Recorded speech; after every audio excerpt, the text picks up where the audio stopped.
Hello，大家好，歡迎大家嚟到天匯財經咩級。今日同大家介紹下近期強勢嘅股票，超現新藥6127。咁我哋見到近日消息面上咧，國內嘅創新藥產業迎嚟咗多重全鏈條政策嘅利好，行業景氣度咧回升信號明顯嘅。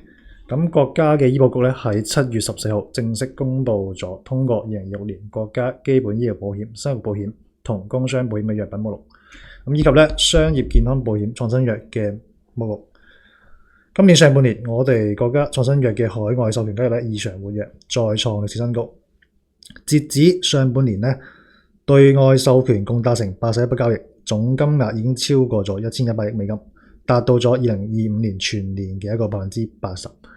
咁對於我哋醫藥外包嘅公司嚟講都係一個非常之利好嘅一個消息。亦都可以睇一睇點樣去利用呢一個嘅天匯指標去發掘啦，我哋嘅醫藥外包公司，譬如話6127當中嘅一啲投資交易嘅機會。首先我哋可以睇翻短中共振指標啦，其實喺呢個位置有一個明顯嘅一個金叉信號，快慢線出現金叉係一個買入信號。咁同時呢一個嘅倒影力量亦都係由紅色嘅飄帶轉咗為綠色嘅飄帶，發出咗一個買入信號。咁隨後其實6127都係迎嚟咗一波非常之強勁嘅反彈。可以再睇翻我哋嘅一個大盤路方面，睇翻近幾日嘅一個情況。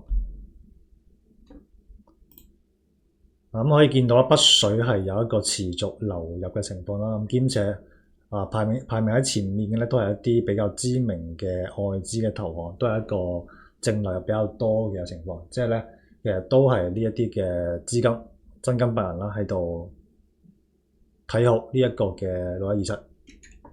記得訂閱加點讚，即可用專屬鏈接享受額外的迎新優享。